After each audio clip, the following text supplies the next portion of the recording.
Hey, this is Eric, and this is a recording of a training I did called Once Upon a Google, Innovative Storytelling with Google Tools.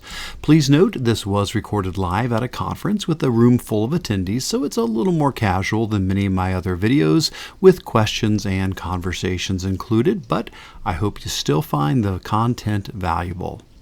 This is a session where we're going to look at how we can use tools we've already got, just regular old Google tools that we're used to. How can we use them in creative ways to allow for storytelling, for our students to be able to create and write and tell stories with? We have a lot of resources for this session. They all can be found at bit.ly/Kurtz-story. If it helps to see a bigger version of that, there's a much bigger one there, bit.ly/Kurtz-story. Do open that up. Feel free to make a copy, add it to your drive, bookmark it, whatever works for you is fine. Where that's going to take you to is a document that looks like this. As long as you're getting there, you're in the right place. What you're going to find at the top of the document is going to be all of my contact info. We're going to be diving into this document at bit.ly/Kurtz-story to look at ways to write and tell stories using Google tools. This will include Google Docs, Google Slides, and Google Sheets. So tools we already have. You don't have to go buy something new. This is just stuff we've already got. And we're going to look at creative ways we can use them for things like choose your own adventure stories, blackout poetry, stop motion animation, all kinds of stuff like that. So that's the plan for our time together. All right. We're basically just going to start at the top and work our way down. That's my plan. We could spend a lot more time on any one of these things. I will move a little quicker because I would just basically want to show you how each of these work. And then you've got all the resources here to go back later if you want to dig deeper into them. But to be able to show you a whole bunch of things, I'll probably move a little quicker, but you can let me know if you've got questions. All right. Anything before we get going? Questions, comments, thoughts? Good. All right. Let's get into it. So the first thing that I thought might be great for us to chat about would be using Google Documents to create choose your own adventure stories. Now, probably the best way to begin this is by looking at a finished one. So if you're in our agenda document on page 2, page 2, on page 2, highlighted in yellow is a sample finished story called Dragon Quest. Go ahead, take a moment, and if you want, give a click on that yellow highlighted Dragon Quest link, and that will open up the sample choose your own adventure story. So we'll give this a moment to open up there. Hopefully it'll pop open here. There it comes. It's getting there. Okay, excellent. It's popping open. Now, this is the finished version. So we're going to look at a finished version. Then we'll go back and we'll talk about, I'm going to zoom out just a little bit. I'm a tad zoomed in there. There we go. Then we'll talk about how you or your students could actually do these. So this one was written by my students back when I taught math, but I also helped with the gifted program. And this was one of the projects I did in that program. We would write choose your own adventure stories. So this was written by a bunch of 7th grade boys. So fair warning, you die a lot in this story because who wrote it. But the first few pages, there's no choices. It's just information. So it starts off with a page about where this came from. Then there's a page that begins the story with, hey, there's a big dragon and the king wants you to kill it. And then page 2 is basically, hey, here's a map of where you have to go. When we get to page 3, that's where the choices begin. So from here on out, we're going to see text, and then at the bottom, some choices, typically an image as well. The students drew the pictures too. So they wrote the story and they drew the pictures. And then there'll be some sort of a choice at the bottom of each page. Now notice this one, we have 2 choices. We're getting ready to start off on our adventure. The first choice is, do we go to the peddlers for supplies, or do we continue on without them? Well, notice these are hyperlinks. If I click on go to the peddlers, it says page 4. If I click on continue without supplies, it goes to page 5. We've inserted links inside of the document that are jumping to different pages. So I could say, oh, well, I definitely want to go to the peddlers. Click there, boom, page 4. Okay, so we read page 4, blah, blah, blah, blah, blah. We get to the bottom and there's a Fork in the road. Should we go the right path? That's page 6. Should we go the left path? Oh, that's page 7. Let's go left. So we click there, boom, page 7. And now we come across some shadowy figures. Should we arm our sword? Page 10. Should we arm our bow? Page 11. Should we run? Page 12. Well, let's skedaddle out of this. Run. Unfortunately, turns out they were goblin warriors, and yes, they stab us with their pikes, and so we have died. So again, you do die a lot in this, but no worries. Click here to go back to the beginning to try again. Page 1, and we start over. Now, that's the idea. This is a big story. This I think there are 91 pages in this story, so there's a lot. They really put a lot of work into this, and it's a great way to introduce the concept. If you're interested in your students doing a choose your own adventure story, have them play Dragon Quest, have them try it out, and they'll get the idea of how that could work. Now, what I'd like to show you is how do we build it? How do you make those links happen there now that we've seen the finished result? So let's pop back over to our agenda document. Now, this is up to you. You don't have to try this with me. If you just want to watch, that's fine. If you want to try, that's okay too. But right below the sample story, highlighted in green, I have sample text to use for your story. So basically, I pulled out the first like 6 or 7 pages of Dragon Quest, put them in a document to show you how you link things together. So I'm going to click on the sample text and make a copy and show you how we would link things together. Okay, so this is it's just the first 6 or 7 pages. It doesn't go very far, 7, yeah. But let's just show how it works. And of course, you can then expand that out to a much longer story. So to do this, it involves 3 things: page breaks, headings, and hyperlinks. That's what makes it work in a Google document. So first thing, by page breaks, all I mean is you really should put a page break in between each page so you don't accidentally see what's on the next page. So if we've already typed up our whole story, what I can do is I can say, okay, that's page 1. Here we go. Here's page 2. So I could click where it says page 2 and I could say insert, and then I could go down to break and then page break. Or I could just press Control Enter or Command Enter. It does the same thing. That's probably faster. But boom, there you go. I've made a page break between 1 and 2. So I could come here to page 3 and do Control Enter, page 4, Control Enter, page 5, and page 6, and page 7. Okay, there we go. So basically, all I'm saying is it's probably best to put each page on its own actual page so you don't accidentally see what's coming up next. Okay, what's the next step? Next is headings.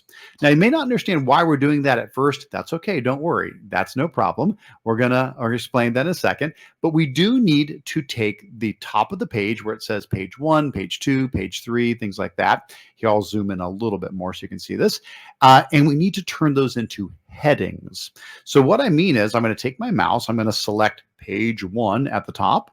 And then I'm going to go up to where it says normal text in the top. And I'm going to click there and change it from normal text to heading 1 or 2 or 3. It doesn't matter as long as it's a heading. Heading 1's the biggest, so that's fine. Just it needs to be a heading. So I'm going to make page 1, the text, become a heading. And then I'll do the same for the rest. Page 2, go up to normal text, make that into a heading. You get the idea. So it may not make sense why I'm doing it yet, but hold tight. You'll see here in a second. I'm going through and I'm taking the top of each page where it says the page number, and I'm turning it into a heading. Just about done. We're up to page 5, and we got, I think, 2 more to go. Page 6, and then finally we'll finish this up with page 7. Now at that point, I've got page breaks between every page. And I've turned the top of the page where it says the page number into a heading. That means we're ready for the hyperlinks. That's the final thing. All right, let's do it. Well, remember, there's really no choices on page 1 or 2 to worry about. So let's go down to page 3 and let's look at our first choice. So here we go.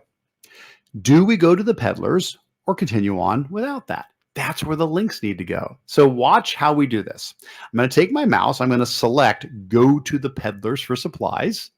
And then what I'm going to do is insert a hyperlink there. Now, one way to do that is click Insert Link, Or you could just press Control K or Command K. That also does a link. It doesn't matter. Either way is fine. Insert link or Control K. But when I do that, what pops up here is a box where I can type in the link to go to, but that's not what I want. I don't want to go to another web page. I don't want to go out to www. something or other.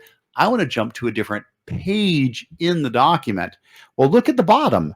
Instead of typing in an address, look at what's down here. Headings and bookmarks. Aha!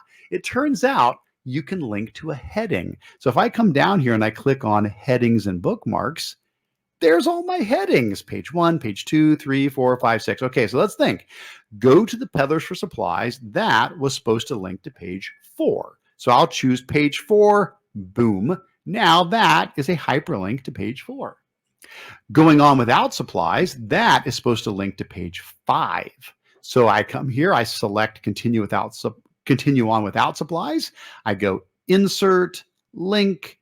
I go down to headings and bookmarks and I choose page 5. Boom. Now it's linked. So basically, if I say I want to continue on without supplies and I click on page 5, boop, it jumps me down to page 5. Now, when I get to page 5, that's one of the ones where you die. It says, go back to the beginning and try again. I now want to select go back to the beginning and try again and put a link there. I want to go insert, link, headings and bookmarks, and that should go to page 1. I want to go back to the beginning, page 1. Boop, there we go. Yep, that's page 1. And now I'm back to the beginning. So that's basically the idea. The reason we added headings is because a Google document allows you to link to a heading. And that's one of the ways to do this. You can also link to bookmarks. I do headings. I just think it's a little easier, but you could do bookmarks as well.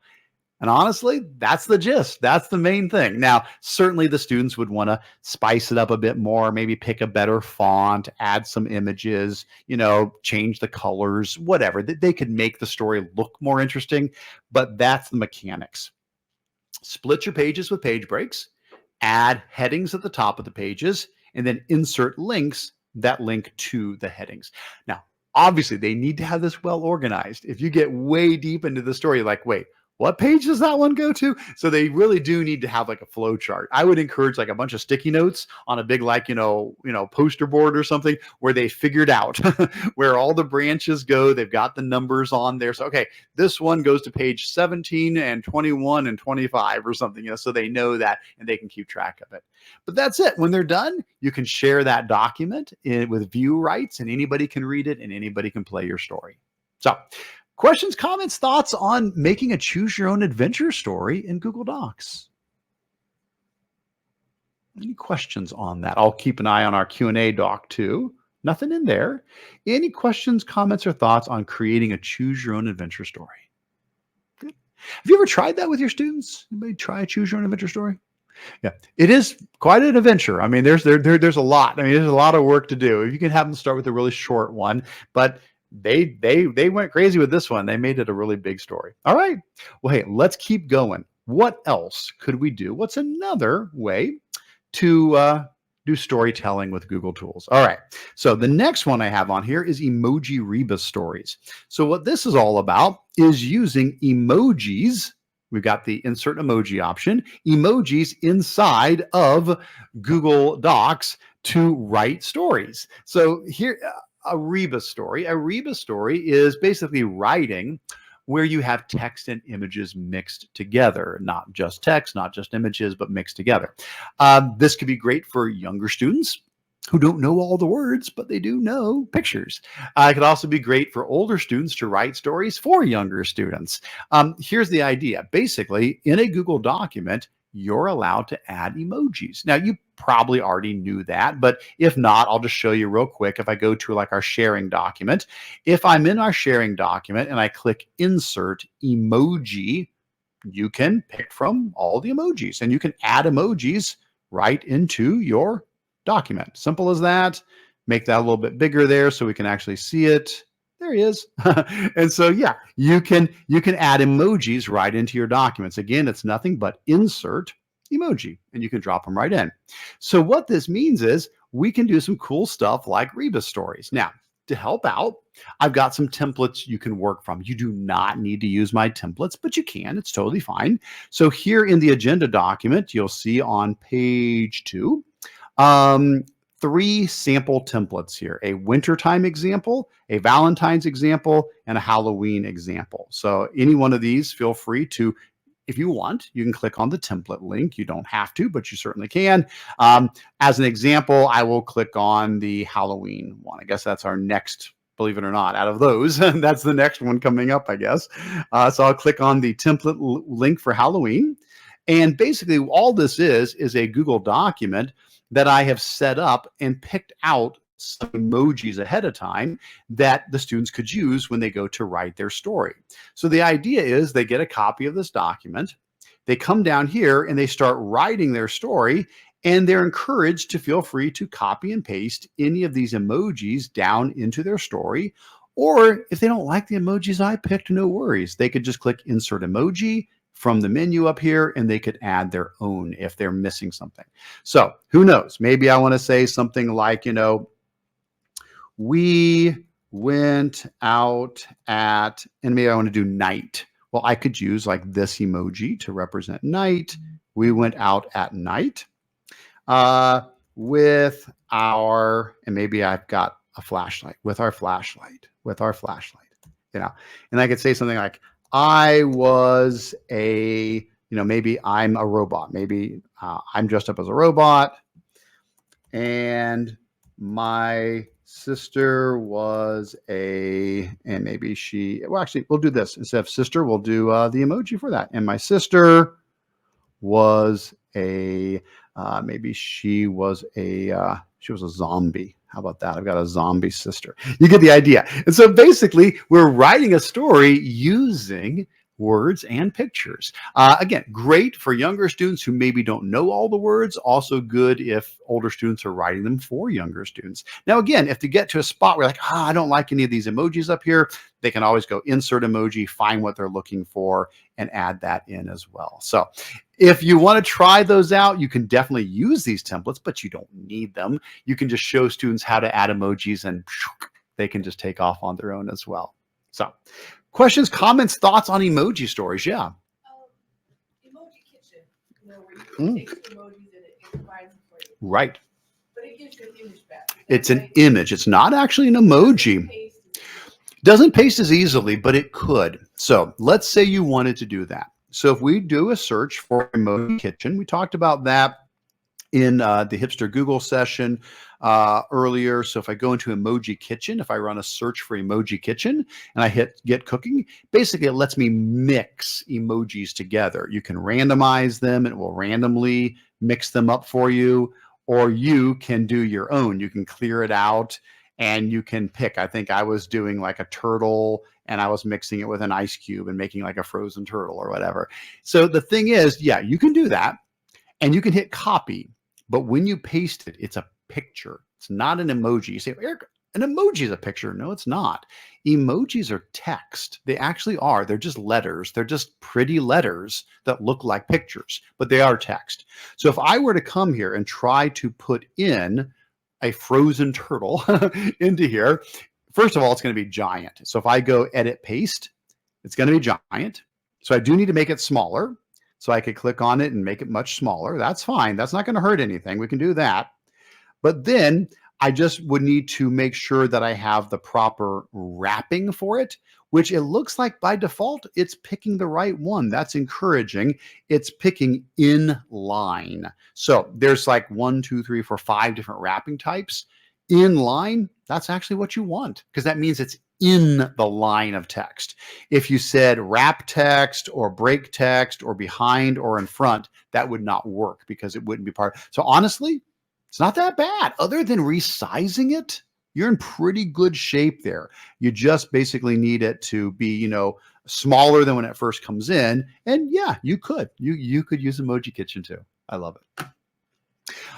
All right, let's keep going. I think I have one more docs storytelling example, and that's Blackout poetry. So this is our final docs example. For this one, we're going to talk about storytelling through poetry, so writing poetry. sometimes that's a tough thing. I totally get it. Writing poetry is not all that easy. Students are like, I don't even know what to say. I don't know what words to pick. I don't know what to do. Blackout poetry can be a nice way to ease students into writing poetry. If you don't know what it is, basically, it's where in the past people would do this. They would take like a book, they take a page out of the book. We're not going to actually mark on any books. We're going to do this with docs, but they would take a page out of the book and they would take a black Sharpie marker and you would black out everything on the page except for the words you wanted to leave behind. And you would end up making a poem out of the words on the page. And you could get really creative with it, all kinds of neat stuff there. But that's the idea of blackout poetry. The point is, the students don't have to come up with the words. You've already given them all the words. They just have to decide which ones to keep, which words to use in their writing. So, a lot of ways you can do this. Rather than having them actually destroying real books, let's show how you can do this in Google Docs. So back to our agenda document, down to blackout poetry. We're now on page 3 of the agenda. And by the way, if anybody ever loses track of that agenda, don't forget bit.ly/Kurtz-story will get you to that. Let's get back down to our blackout poetry though. Okay, here we go. So let's take a look at how this works. Page 3 of the agenda, I have highlighted in green some sample text for you, sample text for a blackout poem. Again, you don't have to do this. If you just want to watch, that's fine. But if you want to play along, page 3, highlighted in green, click on the sample text for a blackout poem. All right. That'll have you make a copy. Once it's made a copy, give that a moment. There we go. So what is this? Basically, this is the starting text. I just went to Dogo News. I searched for articles about trees. I found this article about a tree and I copied and pasted the text in. That's it. The original text can be anything. It can be an article they're reading. It can be a page from another book. It doesn't matter. You just need to give the students text. Now, you might want to find a text that's kind of in a certain theme or covers a certain topic so they have, what they're pulling from, but the point is you're giving them text to pull from. Now, how do I turn that into a blackout poem? It's basically 3 steps. What we're going to do ultimately is we're going to pick words that we want to keep and we're going to highlight them so that they show up and everything else disappears. Well, here's the thing. Step 1 is to change the background color of the document temporarily. Let me say, why am I changing the background color? Well, it's going to help us see the words that we're highlighting better. Right now, the words, on a white background, we might not be able to see that as well. So what we're going to do, step 1, we're going to go to the File menu. We're going to go down to Page Setup. And from Page Setup, you'll see there's a Page Color option where we can change the color of the page. Well, normally I can. Hold on a second. Try that again. Hold on. Let me get back into that. File, Page Setup. There we go. I don't know. It wouldn't let me click on it the first time. So now when I go to File and Page Setup, I can click here and say, let's make it gray. So let's just pick a gray color and hit OK. So temporarily, it's not going to stay gray, but just for now, temporarily, we're going to make it gray. Because step 2 is we're going to start going through highlighting the words white that we want to keep. So what do I want to keep? Who knows, but maybe I'm looking down through this reading and I like the word stunning. Maybe I want to keep the word stunning. So what I do is I select it and then I highlight it white. So I'm going to go up to the highlighter button up here in the top toolbar and I'm going to click on the highlighter button. Then I'm going to click on the white option. And boom, I've now made the word stunning highlighted in white. Now you can tell why I changed the background, because if the background was white, I wouldn't be able to tell that I selected stunning. Now, do you have to do white? No. I'm just trying to mimic the style of most blackout poetry. It's typically white around the text and black on everything else. So that's why I'm doing it that way. But you could make it yellow, you could make it whatever. It's totally fine. But in this case, I'm using white.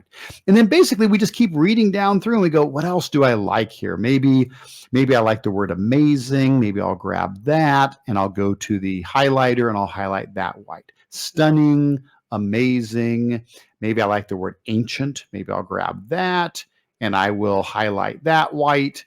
And maybe I don't even want to use an entire word. Like instead of presentation, maybe I just want the word present. I could do that. I could grab part of a word and I could say, let's highlight that white. Stunning, amazing, ancient, present. So maybe it's starting to come together. I'm starting to, who knows what this poem is going to be, but that's the point. 25 students could get the same starter text and wind up with 25 totally different poems by what speaks to them in the text there. Now, we'll pretend I've done something amazing, but I'll just move on to show you the next step. So first, we make the background gray. Second, we highlight our words white that we want to keep. The third step is when you're all done, when you figured out all the words that you're putting together to make your poem, the final step is to make everything else disappear. Well, here's the thing. It's super easy to do. All we have to do now is go back to the File menu, go back to Page Setup, and change the color one more time, but not back to white. Now we change the background to black. And when I hit OK, boom, everything else disappears other than what I highlighted white. So basically it's all still there. The text is still there, but you can't see it because the page has turned black except for the words I decided to keep. To show you an actual finished example here, I did try this for real. So right below this template, here's a completed example. Let me go to example 1. Same text. I just went through and picked out all these words. So my poem was trees, amazing, ancient, antique. The tree in winter, I hope it grows. During the spring, it is a work of art. The flowers transform the tree to create a work of art with beautiful colors. Trees, a simple art to transform the everyday. And there you go. So that's the poem I found inside of that text. Now, again, it doesn't have to be black and white. Here's an example next to there where I used colors instead. Totally fine. So example 2, it's the same text. It's the same poem. But instead of making it black and white, I left the background white ultimately. But what I did was I changed the highlighting of the other text. So the thing that I didn't want to keep, like I made this text blue, I made the text blue and I made its highlighting blue. And I made this text green and I made the highlighting green. You get the idea. I basically made a tree by doing that. Oh, I guess this one I had more text. What did I have? Transform the everyday, begin with a single tree, massive span when complete. Oh, that's nice. This one was a little bit longer. I guess I had a little bit more on that one. But there you go. So that's the idea of blackout poetry. There's a bunch of ways to do it, but if you want to use Google Docs, that's a way you could do it. You could do blackout poetry in Docs. So that's going to finish the docs portion. We're going to move into slides next. That's our next tool. Let's pause for a moment on docs. Questions, comments on blackout poetry, Rebus stories, choose your own adventure stories before we try some more activities. Yeah.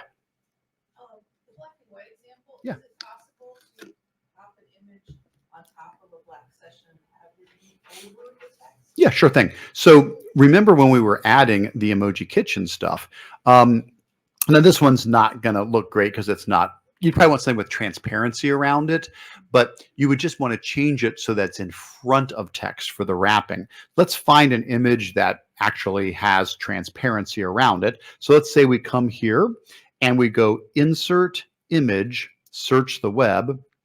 And let's say I want to get a tree, but I don't want it just to be a picture of a tree. I want it to be more like clip arty. So I'll say, you could put clip art. I'm going to put PNG. PNG typically means like clip art that has transparency around it. It's a kind of an image. A PNG typically has, they don't all, but they typically have transparency around them. So let's say I hope that this one is such. Who knows? Oh, we'll try this one. I don't know. Let's click it and add it in. So first of all, it does have the transparency. That's good. I need to click on it and make it way smaller. So let's click on it and make it way smaller, just so that at least it's fitting on the page. And then let's click on it and let's not do inline. Let's do in front of text, the fifth one, in front of text. Now it's floating in front of the text. And so I can move it anywhere I want on the page and we would still see the poem going around it and stuff. So yeah, that's just putting an image onto the page, resizing it and making sure the wrapping is in front of text so that, yeah, perfect. I love that. And that's the thing. There's nothing I'm showing you today that you need to feel like, oh, we must do it this way. This is the way to. No, take these ideas and run with them. Do your own twist on them. But that's great. Love it. All right. Well, let's keep going. Let's head into our next category, and this is going to be Google Slides. So with Google Slides, there's a lot of cool stuff we can do with storytelling there. The first one we're going to look at is stop motion animation. Okay, so here's the idea. You can make a stop motion animation movie to tell a story using Google Slides. The idea is every slide in the slide deck is another frame of the animation. So you can basically create a slide and then make a copy of the slide and move things on the copy. Then make a copy of that and move some items around. And each time you do that, you're moving things so that when you play the slideshow back, it looks like it's animation. Probably the best way to do this is just see some examples here. So if you scroll down to the stop motion animation section, this is page 3. You'll see a bunch of examples here. So like the rocket ship intro, this is nothing fancy at all, but if you give a click on the Google Slides link here, you'll see something like this pop up. Voyage to Planet X. The rocket flew to Planet X. Now, that's all I did. I didn't make a whole story, but I'm just showing you the idea. So here we've got the story we're writing about Voyage to Planet X, and it's a slideshow, but it's playing back like an animation. And so then I could have page 2 and page 3. You get the idea. This is just like page 1 of it, just to show you the idea. And so you could write a story, but then you could have animation that is telling the story. Now, how do you do that? How does that work? Now, we could go through this whole process from scratch, but to save time, what I've done is on the top of page 4, bottom of page 3, top of page 4, I gave you the beginning to the rocket ship example. And so what I'm going to do is I'm going to click on that to get a copy of the beginning of it and show you basically how this works by saving a little time on the initial construction. So again, if you want to play along, go to the top of page 4, give a click on the Google Slides link for the starter slideshow for the demo of the rocket ship. And it will say, would you like a copy? You can say, yes, I want to make a copy. And what you're going to get is something that only has 2 slides, a title slide and the beginning of the rocket. Okay. Now, normally, if we had time, we would build this from scratch. We would start with a totally blank slideshow. We would add the rocket, add the text, add all of that. Just to save time, we're going to get this cake halfway baked and we're just going to take it from there. But here's the idea. Yeah, this is where you start. You create like a title slide, you put in some text, then you create the initial scene. All I did was I found some clip art. This rocket, I just went insert image and I said search the web and I just searched for a rocket. That's really it. I think I searched for a PNG again because I wanted transparency, and I found a bunch of rockets.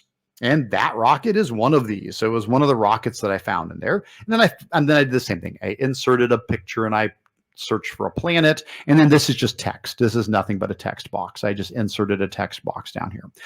And the background, nothing fancy. I just clicked background and I uploaded a chosen image from a Google search for a background. So all of that, pretty straightforward. That's making a slideshow, adding images, adding text, adding a background.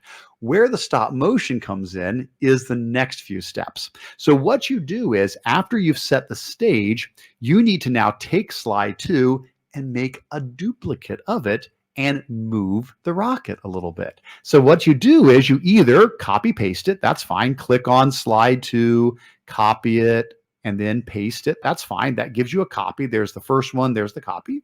Or you can just press Control D or Command D to duplicate it. So click on slide 2 and go Control D, duplicate. Now you've got a copy of it. So the idea is I'm going to take slide 3, the copy of slide 2, and I'm going to move the rocket to make it look like it's getting closer to the planet. Now I could just drag it with my mouse, I would rather probably use my arrow keys so that it's more smooth. So every time I'm moving it the same amount. So I'd probably just press on my arrow key maybe 1, 2, 3, 4, 5 times to the left, and maybe 1, 2, 3, 4, 5 times up. Okay, so here is slide 2. Here is slide 3. It's moved. So basically I made a copy of slide 2, and on slide 3, I moved it 5 over and 5 up. Now you can do other things besides just moving it. You can also do things like, oh, I don't have it on that screen. I've got it here. Here you go. There's keyboard shortcuts on page 4. You can press things like Alt left and right arrow to rotate it 15 degrees either way. Alt Shift left and right to rotate it 1 degree. You can do Control Alt J and K to make it bigger or smaller. If you forget those, Control Alt J is like junior size, so smaller. Control Alt K is like king size, so larger. So I could not just move it, I could also say, let's make it get smaller as it heads to the planet. Control Alt J for junior sized. And then maybe it's also rotating. So I think that was Alt Shift left arrow 1, 2, 3, 4, 5 degrees maybe. So now it's not just moved, it's gotten smaller, and it started to rotate. And guess what? You just keep doing it. So now you duplicate that slide, Control D, duplicate, or copy paste, whatever you want. And now we move it 1, 2, 3, 4, 5, 1, 2, 3, 4, 5, Control Alt J, junior sized, and then Shift Alt left arrow 1, 2, 3, 4, 5, rotate. You get the idea. And basically, that's what you just keep doing. And little by little, it gets smaller and it gets closer to the moon, and it kind of rotates as if it's going into there. Now, you can spend a lot of time on that. I'm just showing you the basic idea behind it. But then students will run with that. I mean, they'll add new items in, and things come in and they disappear and they go behind, they go off the screen, something else comes in, and you can have the whole story being told out on the slides. So that's the first part of it.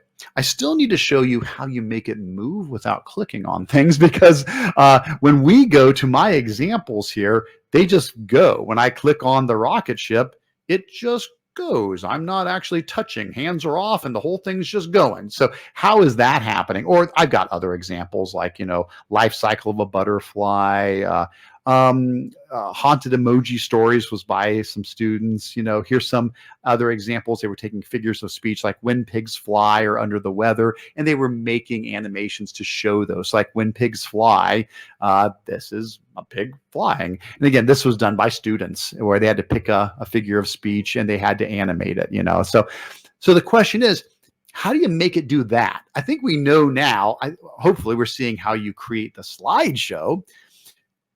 But how do you get it to then move? So that step is what we call publish to the web. And so that's the last thing we need to do. And I'll show you. I thought I had a slide for it. Did I not put that one on there? I'll have to put that on next. I didn't have the slide to show it, but that's okay. I'll demonstrate it for you. So here's the point. When you're done creating the slideshow, and I know we've only got 3 slides. It's not that exciting, but when you're done creating it, how do you then make it move? So what you do is you go to the File menu, and you go down to Share, and then you choose Publish to the Web. This is a special way of sharing something where you can make it go full screen, play automatically, and loop at the end and just keep playing over and over again. So again, File menu, Share, Publish to the Web. When you do that, it pops up this little menu where we're going to choose 3 settings before we publish it. The first setting is how much time between each slide. That's how you make it go faster. Rather than being, 5-10 seconds, you can say every second. So now it's going to move forward every single second. It's going to move faster. Then you can choose this box, start the slideshow as soon as the player loads. So it just goes full screen and it just starts playing. And then you can choose restart the slideshow at the end. Now, you don't have to restart it. If you just want it to play through once, that's fine. But that would loop it so they could keep watching that portion over and over again. But again, that's up to you. Maybe it doesn't make sense. If it's a story, maybe it just does play once. But you get the idea. So that's it. Advance every second. Start right away. Loop at the end. Click on Publish. It'll say, are you sure? I'll go, yep, okay. And there we go. That's the link we want. If I copy that link, that's the link that's going to go full screen, and it's going to start flying to the moon. Now, again, not very exciting. We don't have a whole lot there, but you get the idea. So publishing to the web gives you the full screen animated experience there with the actual slideshow. All right. So that's a really clever way to use a slideshow. Very different than what you might normally do with a slideshow. In this case, basically telling a story through stop motion animation.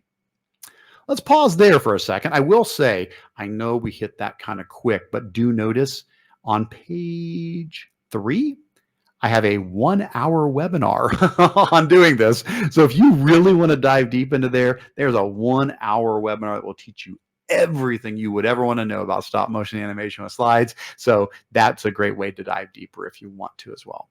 Questions on that before we move on? Got some more fun projects still coming? Good. All right. All right. Tell you what, let me clean up a couple of my tabs and then let's move on to our next example here. All right. What is my next example?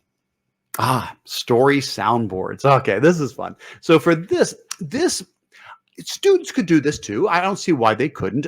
I'm thinking a little bit more of the lines of maybe you using this.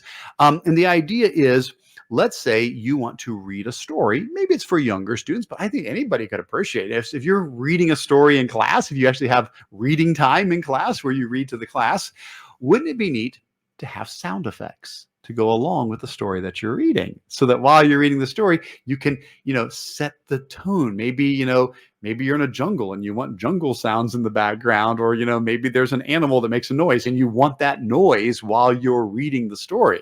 Well, it turns out Google Slides allows you to embed audio. You can put audio in a slideshow, and you can do a lot of things with it. You could use this for games and competitions to have buzzers and things like that. You could use this for class transitions, like, oh, this noise means go line up. This noise means clean up the desk, whatever. But you could also use it to add to a story. So that's what we're going to do.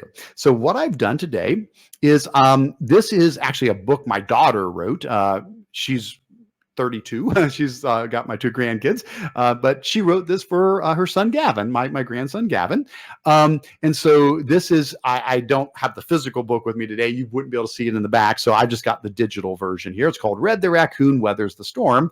And what I've done is I've made a slideshow that has audio embedded in it, so that while I flip through the book in front of my students, I could be clicking on sound effects on my slide to make sounds to go along with it. So we're going to pretend I'm holding the book here. I'm not, obviously. I'm going to show you a page at a time. We'll flip through the book as we go here. But then let me pull up the Red the Raccoon soundboard. If you want to look at it, help yourself. This is on page 4. So on page 4, under example soundboard here, I will highlight this in green so you can see it if you want to. You don't have to, but if you want to look at it. So on page 4, highlighted in green, is the published version that I'm going to use while I'm reading the book to my students. So let me open this up. And you'll see here's the slideshow. So basically what I would do is I would go to the slide that has all the audio clips on it. Now, I'll show you how to add those audio clips. Don't worry, I'll show you how that works. But basically, I've went through the book and I found, like, what would I need? And I think I need a forest. I need some owls hooting. I need some rain, some thunder, and stuff like that. So I picked out the things that I thought would go along nicely with the story here. And so now when I go to read the story, I can read a page and then I can boom, boom, boom, click on any of these. Like if I click on the squeak here, you'll hear it. This is a squeak. If I click on the thunder, if on the stomp, if I click on the wee, there you go. So I've got all these sounds there ready to go. So basically we would, set the book out and say, oh, let's start reading. And we would say, Red the raccoon lived deep in the hollow of lived in the hollow of a tree deep in the forest with his family. Now, for this one, I chose the forest sound. So I even could have started. Maybe I start the sound first and then start reading. That might work. So I could come here and start it up and say, Red the raccoon lived in the hollow of a tree deep in the forest with his family. Now we're getting birds chirping in the background and the wind's blowing and the leaves are rustling. And then I could go ahead and stop that. If I could let it play through, if I could stop it. Then we move to the next one. The woods could be dark and sometimes scary. The shadows at night made the young raccoons wary. And we could play that one.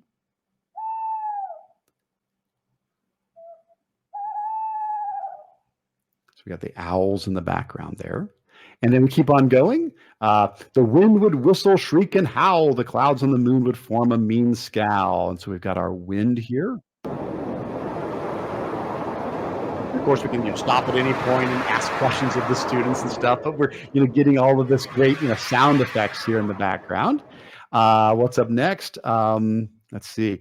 And when the rain fell in loud, heavy drops, the trees would shiver from their bottoms to the top. And now the rain will start playing here. And again, I could have it playing while I'm reading as well. And that's the basic idea. And as we go, you can even combine them. Like later on, he starts dancing with the thunder. So like, the flashes of lightning became his spotlight as red twirled and skittered through the stormy night. And so you could do like turn on the thunder and then use the stomp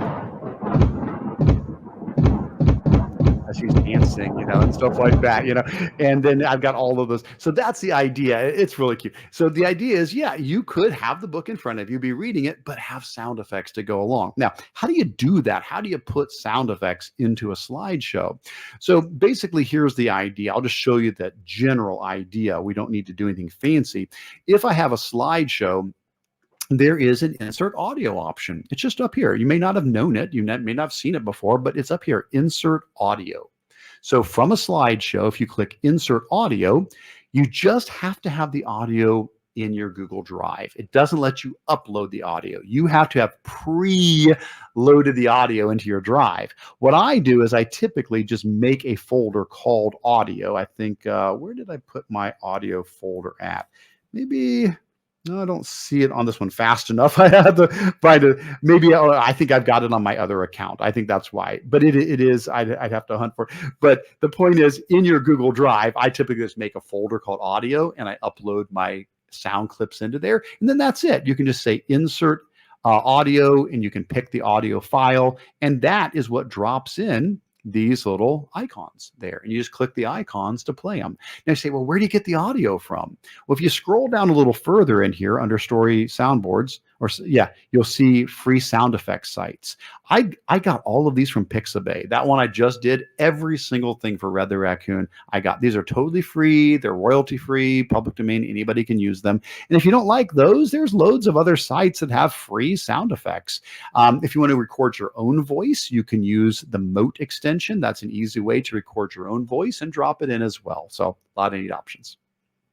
Well, folks, we are almost to the last couple minutes here. So I'm going to do something really quick just to at least show you what we didn't get to. We really didn't talk about comic books, but there's a section in there on that. The last thing I'm going to mention is random writing prompts with Google Sheets.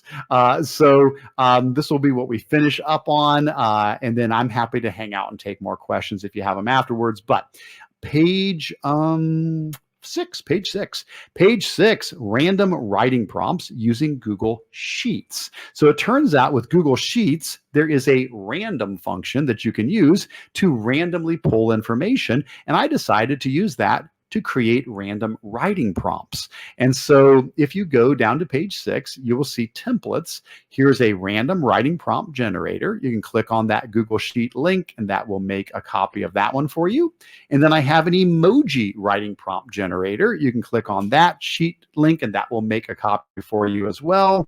And basically what you wind up with are these spreadsheets that would give students random writing prompts to start from. So this one, basically it puts together a random noun, a random adjective with a random noun. There's a tab with about 2,000 adjectives and a tab with about 1,000 nouns. And there's a formula here that randomly grabs one of the adjectives, one of the nouns, and puts them together. And it gives them 20 at a time. So they could look at this and say, okay, is there something here that would be fun to write a poem about, fun to write a story about? If not, no worries. They can just press Control R and that will recalculate and re-randomize. And now we've got subtle nuggets. We got villainous pizzas. We've got luxurious honey. We've got the needy volcano. Yeah, who hasn't met a needy volcano? And so we could keep doing this until we get something that sparks that interest that we're looking for. The other one, the random emoji writing prompt generator, gives you a tab with 2 emojis, 3 emojis, 4 emojis, and 5 emojis. And it's the same general idea. Press Control R to re-randomize. Control R. Whoops, sorry about that. Try that again. Control R. Nope. Control, there we go. And every time I press it, it re-randomizes and it gives me 3 new emojis. And so, I keep doing this until I find a set that I'm interested in, and then I could just copy and paste those into my document and say, okay, I'm going to write about how I got this letter, about this volcano that had erupted, and whatever the case might be. So we didn't get to everything. I do have another section where I talk about AI writing activities, but want to be respectful of your time, and I know we're down to our last couple of minutes. So as we start to wrap up, first of all, thank you so much for just hanging out with me. I hope you got some fun ideas there about storytelling with Google Tools. Everything's at bit.ly/Kurtz-story. If you do stuff with these, I would love to see what your students make. Please send me examples of what they create. I'd love to see it. Are there any last questions to hit as we wrap up here? Last questions or comments on this? Well, if you do have some, feel free to grab me after the session. Thank you guys so much and hope to see you tomorrow. Have a wonderful rest of your day. Take care. And for all my other resources, check out my blog at controlaltachieve.com. And to connect with me, go to bit.ly/CAA-connect, where you'll find all of my social media links, email, newsletter, and more.